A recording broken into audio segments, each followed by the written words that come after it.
Good afternoon, everyone, and welcome. I'm Gail Cormier, the Project Director for the National Family Support Technical Assistance Center. Today's fireside chat will be the second of the three-part learning series, Family Support for Behavioral Health Across the Lifespan. Part 2 will focus on how to support children who experience mental health and substance use challenges. This presentation is in collaboration with the Partnership to End Addiction. NASTAC is proudly led by the National Federation of Families. Before our speakers introduce themselves today, I would like to go over a few housekeeping items. Today's event is being recorded. The recording, along with the PowerPoint presentation slides and any additional resources, will be sent via email within 14 days to all who registered. If you have any technical difficulties during the event, please type your comment in the chat box on the right side of your screen and someone will be able to assist you. After the initial presentations, you will be invited to join a breakout group based on the child's age that you are most interested in learning more about. The breakout discussions will be led by moderators who will invite attendees to share their lived experiences, questions, concerns, unique challenges, resources, and support as they relate to supporting children in that age group. After the breakout sessions, we will reconvene to synthesize ideas and identify goals for next steps. If you experience any technical difficulties getting into the breakout rooms, put it in the chat box and we'll help you with that too. The topics and issues raised in breakout rooms today will guide the agenda for session 3 in June. Topics for the following third session will be announced at a later date. We hope to have an engaging and interactive session today. If additional questions arise, feel free to type your questions for the presenters in the chat box. And if we have time at the end of the presentation, we will ask as many as we can. We will be recording the chat during the entire presentation and recording your questions to be answered. The fireside chat will end 5 minutes before the scheduled conclusion. We ask that you take those 5 minutes to complete a short feedback survey using the link provided. This survey will help us continuously improve our webinars, and it also fulfills our SAMHSA funding obligation to provide them with important data required for our funding. Please note, all information will be confidential, and we will respect your privacy. We do not offer CEU credits for our events, but we will send you a letter of attendance within 14 days after the presentation. At this time, I would like to thank SAMHSA for allowing us to share this information with you today. And again, thank you for joining us. Now it is my pleasure to turn it over to our guest speakers today. Libby and Molly, you're up.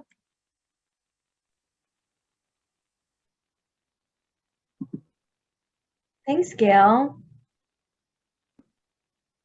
I will introduce myself and then I'll hand the mic over to Libby. Thank you all so much for coming. It was definitely a pleasure to be in conversation at the last webinar, and I'm very much looking forward to today.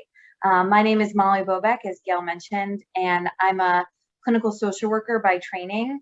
And while I'm not a parent myself, a huge emphasis of the work that I do in working with providers in terms of trying to make family therapy and evidence-based practices to engage parents more available connects to my belief in the power of parents and the power of families to make a difference in the lives of young people.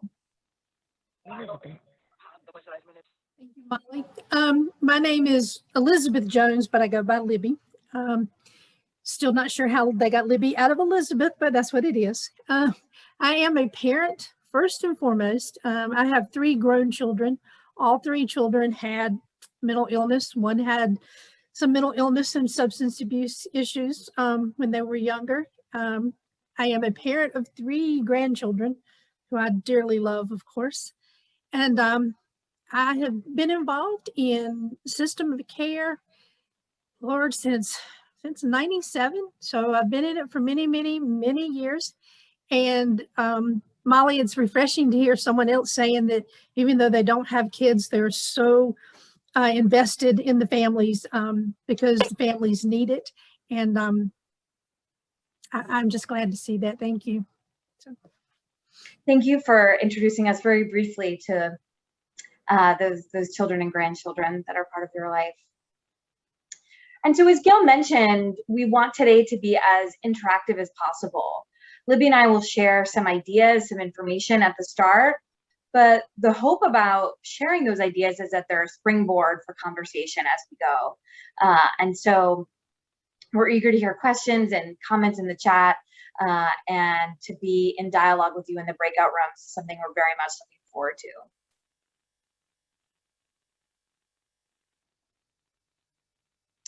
I think we're going to do a poll, brief poll now, where it's an opportunity for you to let us know the age group that you're interested in talking about today.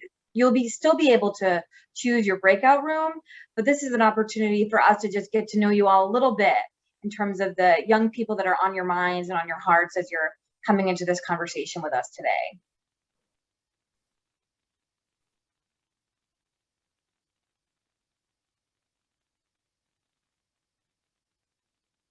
So you should see that poll pop up. Thank you all for participating by completing the poll. It's our first opportunity to be in some form of conversation with one another. And so thanks so much.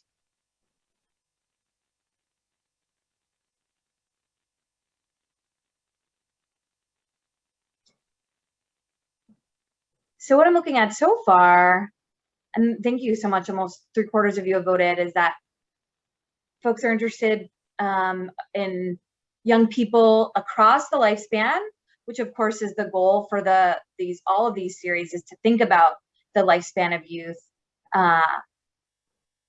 with a large number of people interested in that 12 to 18 years, that prime adolescent time, and then a large proportion of you interested in co-occurring substance use and mental health challenges, which we certainly will be attending to as part of the conversation today.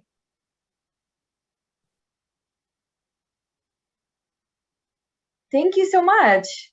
I think I appreciate hearing that, and thanks so much for participating. And we'll hop into just sharing some brief ideas that we hope are the foundation for the conversation to follow. And so, as Gail mentioned, as the webinar is titled, we're interested in having a dialogue with one another today about this idea about co-occurring diagnoses.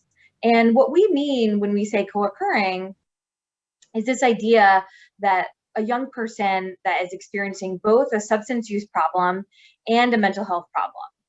Other terms that are used that you may come across are dual diagnosis or comorbidity, and they all mean the same thing.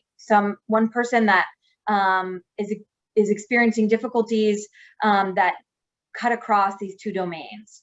And in addition to having both of those difficulties, of course, we understand that they are in a recursive relationship often with one another, right? That mental health difficulties are a vulnerability for experiencing substance use problems, and substance use can exacerbate mental health difficulties. We understand that 30 to 45% of adolescents and young adults with a mental health disorder also have a co-occurring substance use disorder. And then when we think about it the other way, 65% or more of youth with a substance use disorder also have a mental health disorder. So particularly when we're thinking about those young folks that are struggling with substance use problems, it's more often the rule than the exception that a mental health difficulty or emotional difficulties are occurring alongside that. We're hoping to just ground the conversation today in some of this shared vocabulary, some of these statistics, because we know that a huge difficulty that folks may experience is a question about, am I alone? Is this normal? Is this common? We'll talk about this more, but we also understand that many of our treatment systems are siloed and only treat one or the other. So if we're talking about co-occurring diagnoses as more the norm than the exception, I think that's important in terms of how treatment systems are or are not meeting our needs, how alone we might be if someone we love is experiencing a co-occurring diagnosis.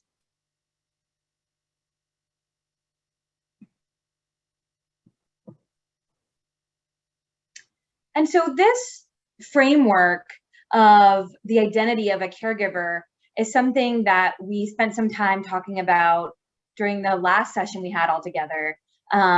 We know that some folks weren't there. We also know that there's some value in kind of revisiting this paradigm of what, when we talk about caregiving, what we mean, because I think a lot of times our experiences might lend us to feeling reduced in some way, or that the multidimensional functions of caregiving are somehow missed. And we understand that when we're in this role of caregiver, whether that be as a biological parent, as a grandparent, as a foster parent, as an older sibling, as somebody that is in the family of choice of a young person, that there are 3 different ways that we can show up, that caregivers can show up. And we have them labeled in this way here: the observing caregiver, the relational caregiver, and the self-caring caregiver. And when we talk about the observing caregiver, what we mean here is how are parents, how are caregivers noticing, attuned to the needs of their young person? The role of trying to understand what's happening with the young person, trying to support the young person in getting access to the care that they need, trying to develop a hypothesis of the difficulty the young person is having, even the caregiver that is understanding these terms of co-occurring versus and comorbidity, dual diagnosis. When you're thinking about these labels, when you're observing your child and wondering, what's the problem here and what are the solutions? You're embodying this dimension of caregiving as the observing caregiver. A lot of times we know that parents are asking questions about, how do I understand this problem? What is the label for this problem? How do I know if my young person has a problem or not? Versus normative developmental stages that bring challenges as just a part of those stages. And so when you're asking yourself these questions, when you're noticing the needs of your young person and trying to meet those needs with all that love and care, you are in this role of the observing caregiver. And this next dimension of caregiving, and we imagine and we understand that we show up, or caregivers show up in these functions at different times, and that all 3 dimensions of caregiving are a part of the role of caregiver and parent that folks embody. This sort of second dimension of caregiving that I'll speak to briefly is the relational caregiver. I think sometimes when parents are thinking about the role of observing and meeting needs, sometimes what can get lost is the fact that you're a person in relationship. You're a person in relationship to a young person. Andrew Solomon is someone that writes about parenting, and one of the things that he says is that becoming a parent is creating a lifelong relationship with a stranger. That you don't necessarily know who your young person is going to be, who they are, changes over their lifespan. And so how are you thinking about yourself as somebody in relationship, and how important that relationship is?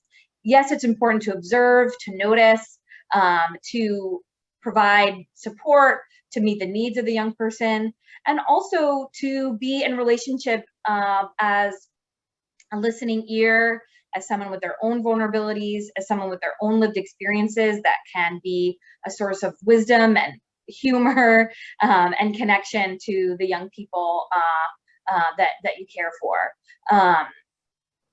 And then this last dimension of caregiving that I'll speak to is this idea about the self-caring caregiver.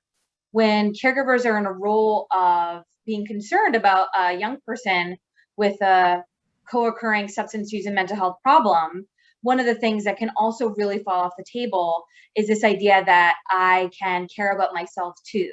The old airplane, I know we haven't been on an airplane for a long time, most of us, but that idea, right, that when the cabin pressure drops, we put the mask on ourselves before we help others.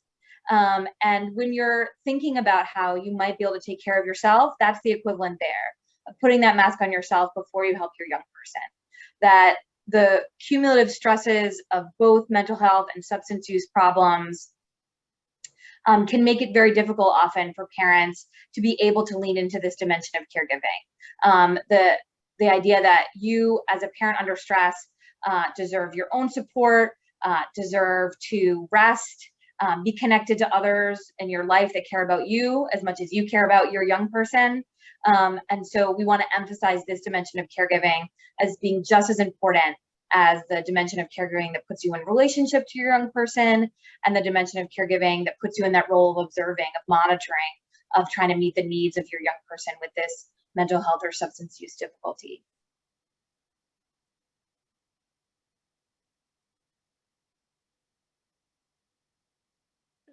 So one of the things we want to talk about for just a minute is grieving, what it means to you when you receive a diagnosis for your child. And that's a very hard thing to have happen. And the first time that you're told, or that you even begin to think that your child could have a mental illness or substance abuse or both, you have to think about what are the things that can get in the way. So these are some questions to ask. What are some things that can get in the way in getting help for your child when this diagnosis is brought up? You know, it's scary as a parent to hear this, or as a caregiver to hear that your child has this diagnosis. And so you may begin to accept it a little bit, and you begin to look for the future. So what concerns or anxieties are going to get in the way and stop you from moving forward, from getting treatment, for getting help for your child, the young person, or even for yourself? And I've been there, so I know how hard that is. If you have a mental illness yourself, that could exacerbate what you're going through, and it can make it worse in trying to get services for the child. Stigma will also always get in the way because you're afraid of what other people are going to say or what they're going to think. And then we have to look at the stages of grief. We know that there are 5 stages of grief. There's denial, there's anger, there's bargaining, there's depression, and acceptance. And we know that we go through all those cycles. And you can go through one, come out, and come back in again. And so knowing about those stages of grief, how does that help you move forward? And not only does it help you move forward, but as providers who are working with you and your family, how does that help them to work with you to move forward as well? So, okay.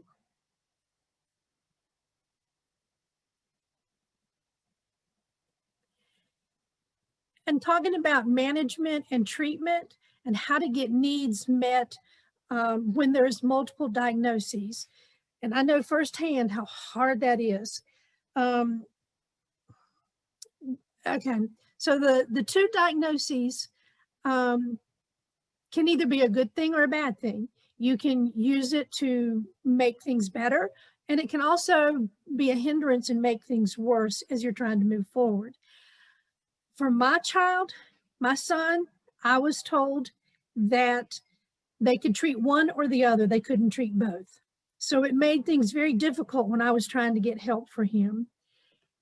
It can be helpful to seek out providers who treat both, but that's not always possible because they're not always there. So, pardon me? Okay, sorry. So it's not always easy if you can't find people who are willing to treat both. So at least if you can't, at least find somebody who's willing to work with the other provider. If you have a provider for mental health needs and you have a provider for substance abuse, at least let them be working together and coordinating services and be talking to each other. That's what is needed for families and for the youth that we're working with. And depending on the situation, you may have to juggle decisions about medication versus behavioral treatment or both.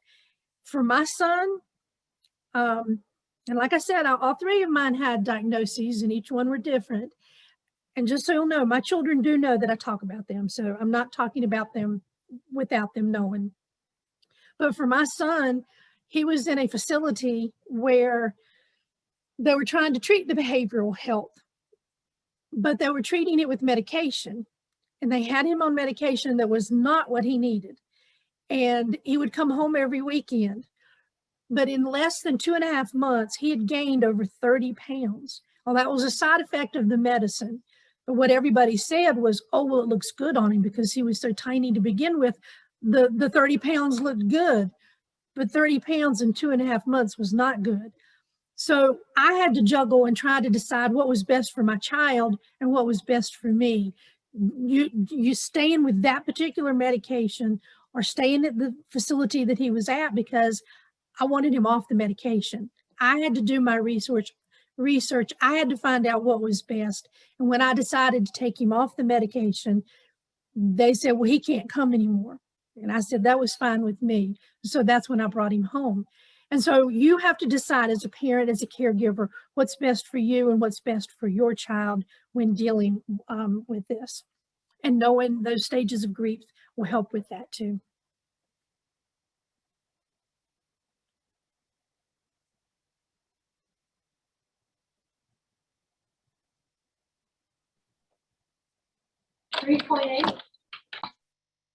Thanks so much, Libby, for sharing a little bit more about that particular experience with your son and also what you're naming about these stages of grief.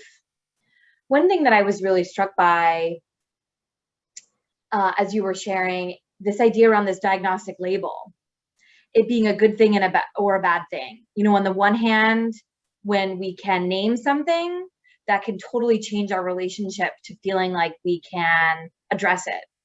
On the other hand, there are so much emotions and ideas about the future and stigma also attached to labels. And so that was really interesting for me to hear you talk a little bit about that being a good and a bad thing. And it is a good and a bad thing. And I used to tell my families that I worked with as a family partner, I would tell them sometimes getting a label, any label, is okay because that's how we get them in the system and start to get services. And it's so hard to diagnose children very young, especially the little ones, and giving them a diagnosis. And I sometimes felt like as long as they were getting services and getting help, I don't care what the label is, because we're not treating the label, we're treating the child, and we should be treating the behaviors and trying to help them with that. So yeah, it's good and bad, and trying to figure out which is best to move forward. And that's why we need providers and agencies and families all working together to make this happen. And that's why I'm a firm believer in agencies and providers having family partners or certified peer specialists, whatever people want to call it, different parts of the country or different things. For me, it's a family partner. So having family partners within their agency, or at least contracting with the family organization to provide the family partners to the parents, because that's what these parents need. The caregivers need this to know that they're not alone and to help them navigate this system that can be so overwhelming to them, especially when they're going through their own anxieties and dealing with the barriers. So. Yeah, I guess that also makes me think about, you know, one of the things that we were talking about when we were talking about how to show up in this multidimensional way as a parent. I think that one thing that cuts across those different dimensions is the idea that parents may not be mental health or substance use experts, but are the experts on their lived experience and are the experts on the needs of their families. And that idea around partnering has sort of implicit in it, especially as I hear you talking about it, Libby, this idea that everyone in this system and this treatment system, this relationship between providers, the young person, and the parents have something to offer if this process is going to be healing and transformative in the way that we want it to be. And I do believe that. And families and caregivers, they do have that lived experience, and they know their child better than anybody. I knew what my child needed. I just needed help to get it to make things happen and make it work. And unfortunately, we do still have in our society the silos. We have different agencies all in their own little world and not wanting to talk to each other, and that we need to change that to move forward, because the families are grieving, they are hurting, and not only are the parents and caregivers grieving, the youth are too, the children, even the little ones. They know at an early age that diagnosis means something, and they know it's not good, or that's what they perceive. And so we do need to all work together to change that. Can I say something? I'm sorry, I'm at school, I'm a teacher. Can I say? Sorry, I'm having a hard time seeing who is speaking, and Yeah, there'll definitely be opportunities Can you hear in that me? breakout room, but please. Yeah, I just want to say one thing that she mentioned. Everything you said was correct. I agree with you, Lily, but it was something that you mentioned that stuck out to me. That here in Philadelphia, I don't know if you're here in Philadelphia, but we trying to do. So when you are a young person, you're dealing with your families and you're dealing with different organizations, like you talking about the school district, you might be dealing with criminal justice, the therapy, this, that, and the third. Every time you go to these different organizations, you got to fill out paperwork and tell your story all over again, right? Where these companies and these organizations that's going to be in this child's life need to be working together. That way, every time a parent takes their child to an appointment, you ain't got to tell your story over again, and you ain't got to sign your life away. You know, that takes a lot out of a parent. I just wanted to bring that up because you mentioned it. And you are very right. You are 100% right. And that's why I said we have got to be able, as parents and caregivers, we've got to seek out providers who can treat both diagnoses so that families don't have to tell their stories over and over and over. And at least if the agencies and providers can be working together, that's going to make it easier. And if you have a family partner that's working with that family, they can then help that family how to tell your story quick, succinct, and not have to tell it over and over and over, and can help with that family and helping get that information out. But that is very critical, and you are very right on that. It's very hard to tell it, because you tell it once, it's very hard to say. And for me, one of the hardest things to ever say was my child has a mental illness. Yeah, I still get emotional. My kids are grown, but it still hurts. It is a hard thing to say. But once you begin to say it, it's empowering, and it gives you the strength that you need to move forward. But you don't want to have to keep saying it over and over and over again. So that's why we've got to change some of the way we do things and supporting the families as we do it.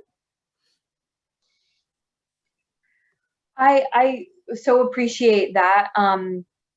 We're going to move into breakout rooms now.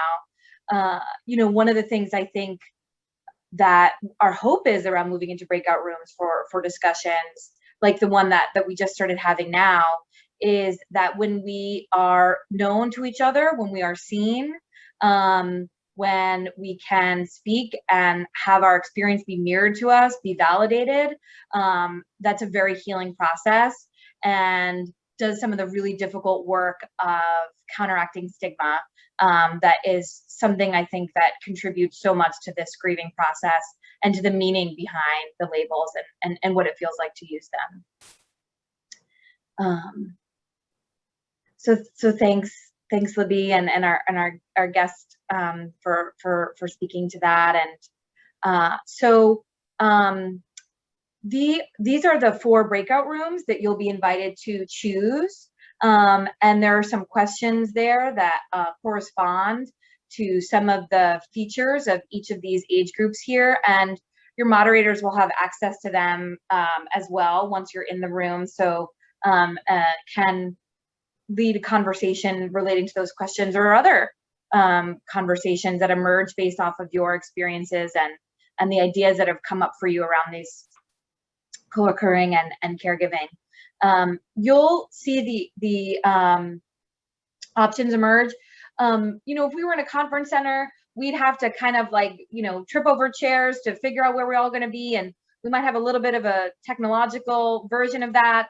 So if you're finding yourself not getting the option to go in a breakout room, you can put it in the chat, and once we say that the option is up there, and the team will make sure that you end up where you want to be.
So we all made it back, more or less.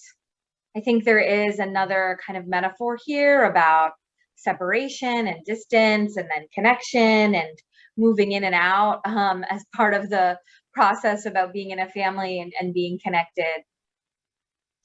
So we appreciate everyone for engaging in the conversations in the breakout room.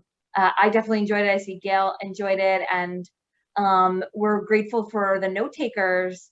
And I think for the benefit of the group, we'll invite the moderator, the note taker from each room to share back some of the key themes, takeaways, ideas, exchanges that emerge, so that the rest of us can benefit from that as well.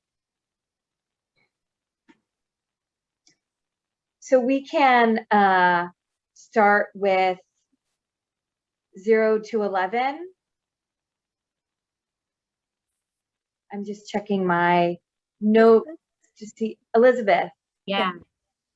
We had 2 Elizabeths in one room, but one was Libby, so that was good. That worked out. Thanks so much, Elizabeth. I'll mute so you can share back with the group.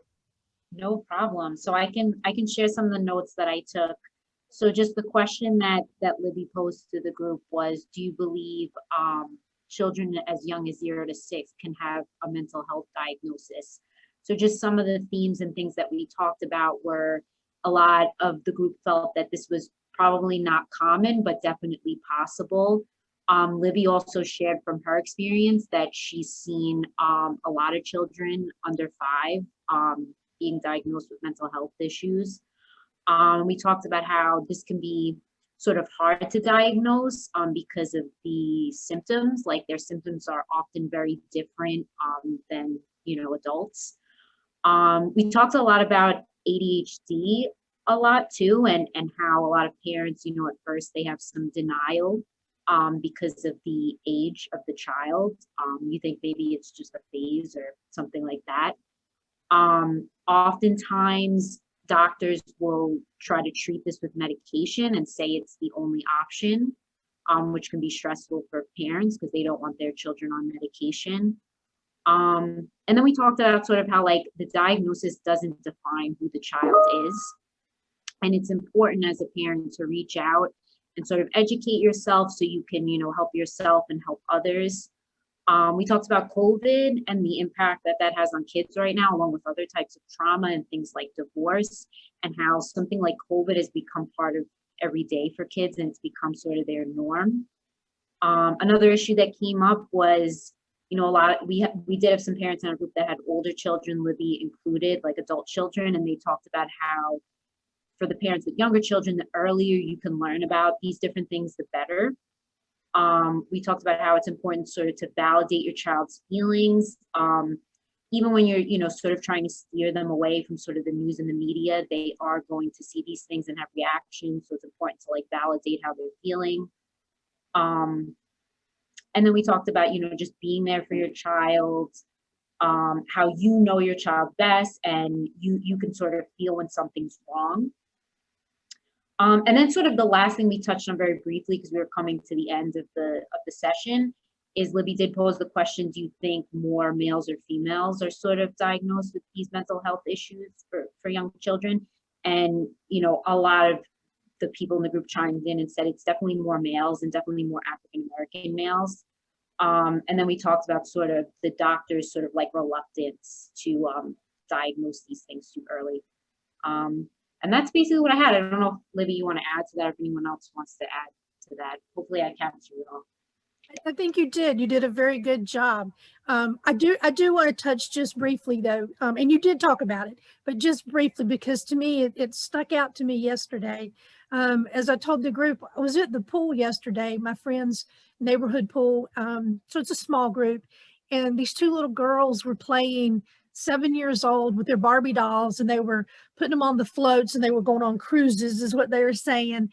But one of the little girls had a little syringe, you know, the plastic syringe, and she had to give a vaccine to each one of the Barbie dolls before they could get on the ship, because they didn't want to give the COVID to anyone else. And that's all they talked about the whole time they were playing was vaccines and they're safe and COVID, and hearing them say safe, it really touched me that there's more that we are really not picking up on these young kids that need to be addressed with the mental health issues too. So I'm glad that we could talk about it some.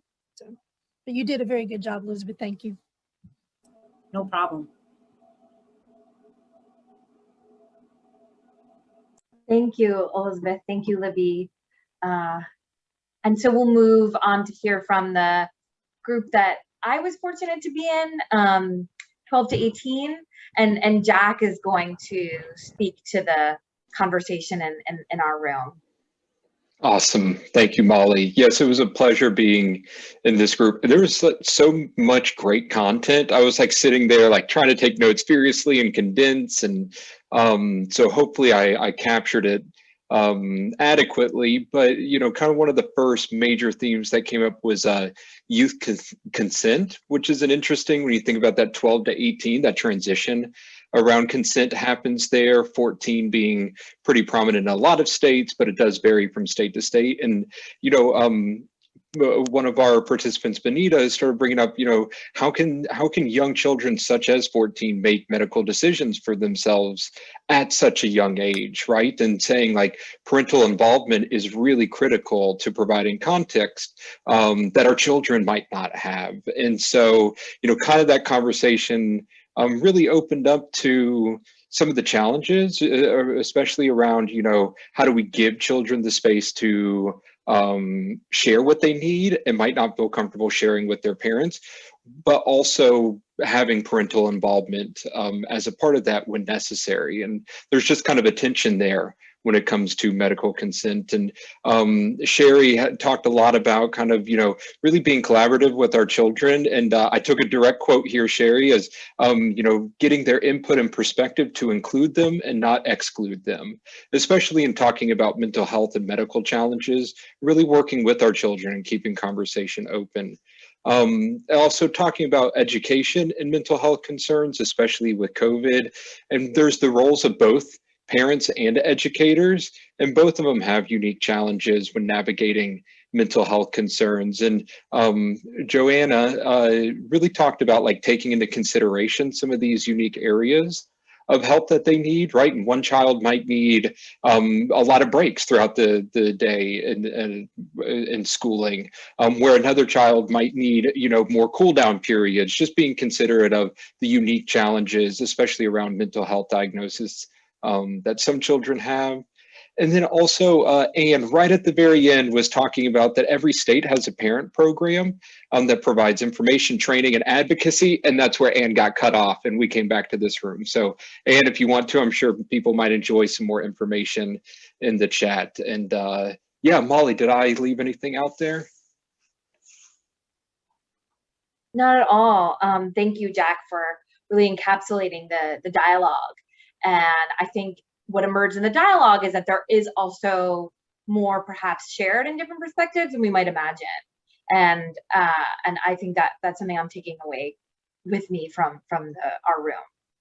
And I'm putting the resource that Anne shared into the chat for all of us. So thank you again, Anne, for that.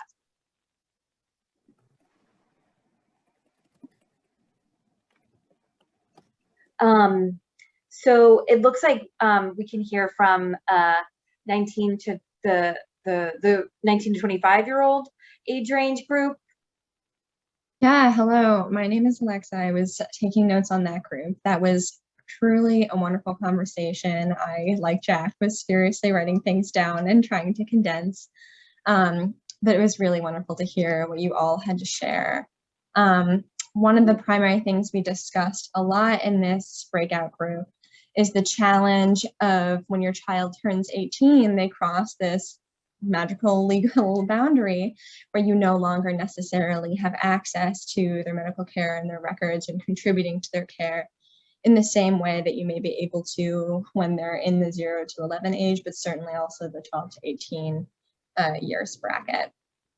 And some of the challenges there is that even if you may initiate that treatment process, say you bring your child with you to the ER, they could be transferred to an inpatient facility and you may not even necessarily know where they are. And so you have to cross all these boundaries to try to participate in their care, to help them, to guide them through this process. One of the things we discussed in reference to that is that your connection to this young person really is a lifeline. And one of the ways you can maintain that involvement in their care and in their lives is by being attentive to how you're talking to them and how you're participating in conversations with them and how consistently you're discussing these types of things. And it's important to acknowledge that they do have autonomy and you can respect their decisions and that they are making their own decisions in some ways, but also that you are going to be there when they want to reach out and seek input, and that you have valuable input to provide, which may be something that at times is difficult to work around. Some people talked about the value of having these types of conversations when everyone is able to sort of collectively look at what's going on, maybe involve some sort of legal participant so you can obtain power of attorney if you suspect that there's a time where you may need that type of power for your child, and just overall respecting their autonomy and maintaining that relationship in such a way that they feel comfortable reaching out to you. We also talked about the silos of mental health care, substance use, and also trauma care. All are important and realistically very entwined in one another, but unfortunately are not always recognized that way in the healthcare system. And it's really important to treat all of those simultaneously, to address all of them. That is how people participate in healthcare in actuality, even though they may not be able to get a provider that focuses on all three at once, if all three are warranted. And that sometimes because of these processes can be so separated that things like the discharge process may be really challenging as one half of the patient's care sort of doesn't communicate with the other half and there's a discharge that isn't warranted or some situation like that.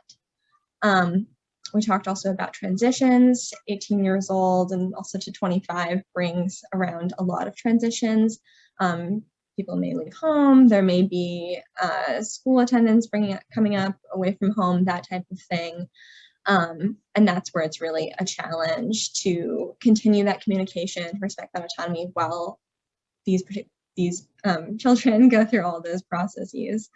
Finally, we also talked about cannabis use. A few people were talking about how their children had reduced other forms of use and they were overall doing better and they were happy, the children were happy with the progress in their care, but nonetheless, they were continuing cannabis use and this concerns some parents. And how do you intervene with that type of process? At what point is it, should you intervene? how do you respect a child's autonomy in that process? What does that look like? What does that feel like? All those types of questions. Those are all my bigger notes. I don't want to go on forever, but please let me know if there's something I missed or anything like that.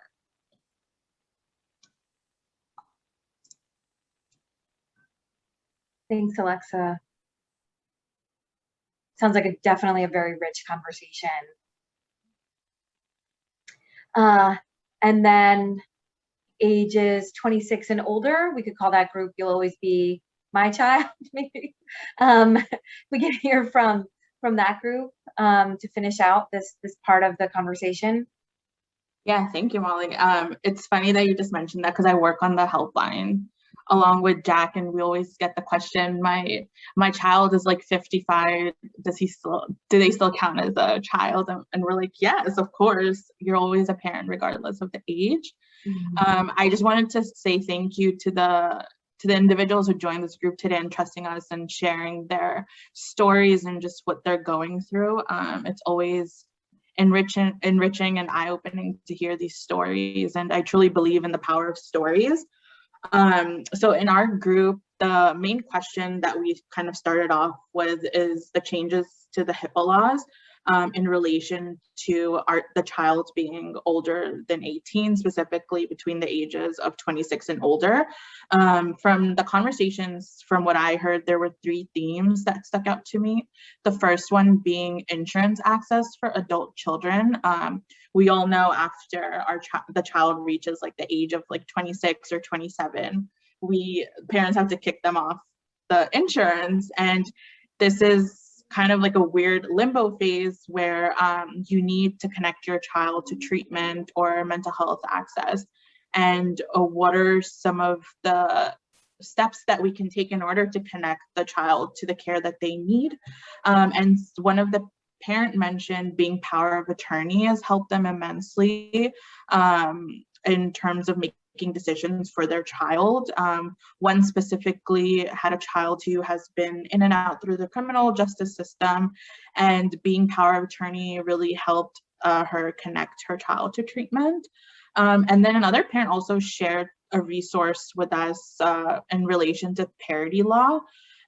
This website, which is sponsored through the Kennedy Forum, where if a parent or a caregiver has been denied coverage for mental health care or addiction services, they have on the website, they have a portion where you can write testimonies in regards to what your story was in order to help address the policy changes in order to truly meet the needs of our children and caregivers and parents.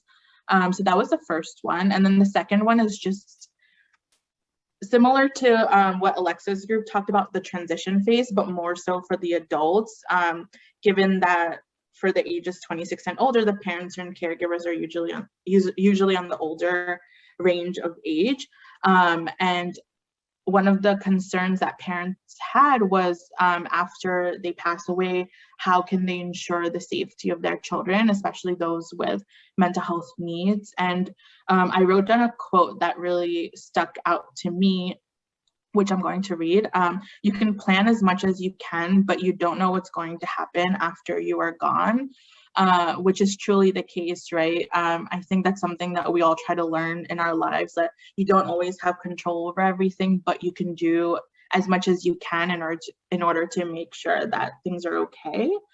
That was really nice to hear that. And then the third one is just meeting where your child is at.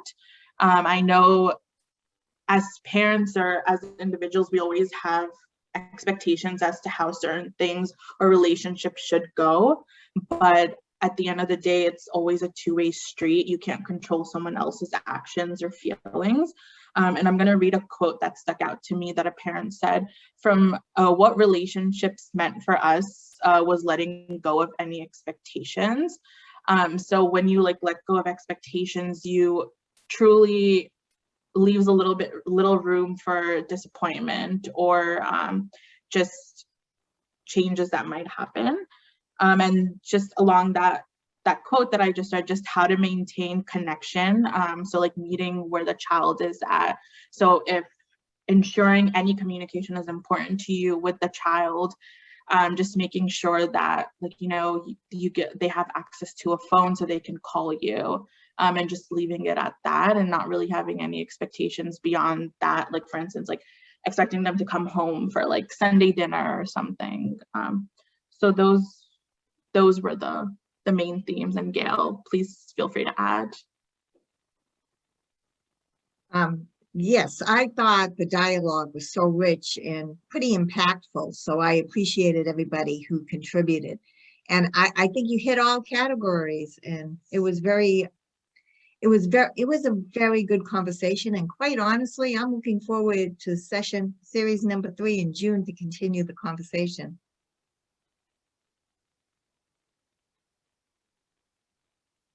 Thank you so much, Ara and Gail, for speaking to that, and definitely echoing your appreciation, Ara, for stories. You know, I'm curious, Libby, what stood out to you from some of the conversations that we were to hear about. I'll start by saying one thing that stood out to me was this idea about wisdom. That was like a word that I kept kind of coming back to, how to honor the wisdom of parents. We know that we've been talking about that this whole time. Also, this question about, like, how do we understand the wisdom that our youth have? You know, I was also finding myself thinking about how both our wisdom and the experiences we have related to stigma are shaped by our lived experiences, including, you know, our lived experiences with systems of oppression and discrimination, and how identity impacts the wisdom that we hold. And so that's just something that idea around these different ideas, and also all this advocacy wisdom as well that emerged, it sounds like, in all 4 conversations. It's just something that is really standing out to me. What about you, Libby? I agree with you on the wisdom. That I wouldn't have chosen that word, but when you said it, it was perfect. Thank you. I think some of the things that stood out to me were the need for education and support. We needed, and I saw all age groups kind of needing that. And the trauma, the underlying trauma that could be in all of those areas. And I think that that's critical as far as the, you know, education. We have to educate people on the trauma, because I think people don't think about that very often. So I think it was a very good in all those groups, and I see how they can all tie in, but I see where we need to start very young and educating even the children very young, 5, 6, 7. You can tell them basic. You don't have to give major details, but start educating them and letting them start learning. So by the time they are 15 and 16, they can make more informed and educated decisions about themselves and what they want to have happen as well. And if we are supporting the families, then we're supporting the youth and the families and the caregivers all together. And I think that by the time they hit that 26, I think things are going to be much better for everyone. So. I also think that what we know, that we have these conversations in these different breakout rooms, and that also I think that so much of the different experiences that are, of course, influenced by age, particularly the intersection of age and some of these questions and concerns around legality and confidentiality and privacy protections, and how do we think about the relationship as being fundamental. You know, that idea of that relational caregiver role as something that is value, whether it's, we understand it to be valuable, right, with little babies, that's something we all know. And then how do we continue to think about that as being a touch point, a foundation, all the way, you know, all the way up to 50, as Ara was mentioning from her experience on the helpline. And I'll tell you, legalities is an issue too, because with my child, he was under 18. He had mental health.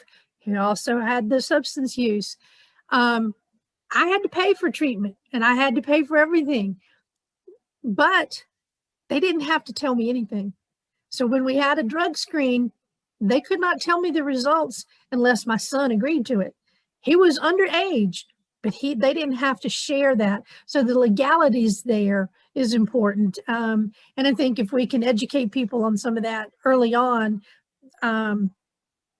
it's important to do, because we do need to know that, hey, that's an issue you're going to run into, and it's better to know it up front instead of later, because boy, it can cause a lot of hardships in the beginning when you're just learning this and trying to navigate how to get through it. So Yeah, the legal that must issues be, are critical. oh, so I'm so sorry, Libby. That's okay. It must be very destabilizing to be learning that at the beginning of a process. So what a value that even for this conversation, that there's that opportunity for folks to hear about that. I'll also just say briefly that part of our work as we're working with providers is to support them in nurturing that parent-child relationship, such that the spirit of the confidentiality laws is intact, and such that the child will feel supported in wanting to give their parent permission to be involved. And so that's a big goal that we have in our work, certainly. Well, and in the education piece too, I'm just going to put this out there. The reality is, when the therapist would not give me the test results unless my son agreed, that told me what I needed to know right then. Because if it had been negative, they would have just said it was negative. So you learn a little bit along the way, and it yeah, but we did build a relationship again that he didn't care what I was told. He was fine with it. And he realized, not in the beginning, but a little bit later, that the more he shared, the better it was for him. And now he's even told me, he's 35, 36. He's even told me now that he's glad he went through that, and that we, meaning my husband and I, went through it together with him, and that he came out on the other end stronger and better because of it. So, and again, that's that education and support, that theme that I kept seeing throughout this. That support is so critical for families. Sometimes we talk in family therapy about the problem being the opportunity, which can certainly be sometimes a disarming idea, because the problem that families might be facing feels like a crisis. It feels like it's so scary. In fact, it may be very well, feel like a life or death matter. But when we're thinking about the kind of changes that can happen in relationships, the kind of changes that can happen in terms of a caregiver looking after themselves, a caregiver observing, being able to meet the needs of their young person, there can be a rising tide that can lift all boats. The transformation, the hard work that young people and families do when they are struggling with substance use and mental health conditions is profound. And we can see the impact of that effort as creating positive change in other dimensions of their lives and the lives of their families, definitely.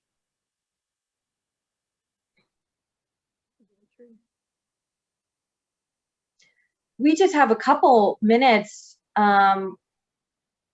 Want to take just 2 minutes before we have to end, to see if anyone else would want to offer a takeaway, what feels unique, what cuts across, before we wrap and you complete your surveys. Yes, can I say something, Benita Tillman? Sure. You hear me? Yeah. I appreciate this. I missed the first one, but I appreciate this conversation. Because it needs to be had. One thing I like about living in Philadelphia, Pennsylvania, because we're ahead of the curve when it comes to other states as far as mental health and getting the services for our children, whether they are adults, and getting the medical needs that they need when they can't be reassured. So I'm blessed I live in this city. But I thank y'all for having this, because this is the conversation that needs to be had. And a lot of parents, they don't know. They don't know about their education. The kids got rights, the rights of the children, the rights of the parents, and things of that nature. So by y'all having a forum like this is very educational, and I appreciate it. So I just want to say thank you. I'd like to say something as well. I work with families. I'm a family consultant with First State, and I work with families with children 17 and under, sometimes 18, depending on the education or disability. So this has been an eye-opener for me as well, although I did teach special ed and I work with, IEPs and so forth. But hearing everyone's explanation, and especially Sherry, listening to her, she's my co-worker, and you and all the other facilitators has opened my eyes. So when I meet with my families and do the consultations and they have issues, then that helps me, so I'll know what to say to them and be more sensitive to certain situations. So this has really been helpful for me all the way around. Thank you. That's just excellent to hear. We can have one more quick question if anyone has it, and then we'll wrap it up.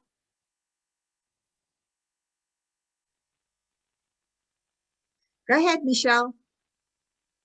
Hi, and not so much of a question, but I am so happy to hear from especially the group that I was in, that a collaboration needs to happen across all systems and community agencies. Also that we need to keep continually informing parents how the early interventions and school age services really do work. As a family peer specialist at the Philadelphia Family Organization that I work with, we really work with these things, and so it's getting louder and louder, the voice of that we need to continue providing these information, especially at the family's level where they act. Thank you. Thank you, Michelle. That was great. And I really want to thank Molly and Libby and all our note takers for today. And thank you everyone for your participation. A special thanks to NAPSTAC's Communication Manager, Kelsey Engelbrad, and the Partnership to End Addiction, Alex McLean, for helping us run today's event smoothly.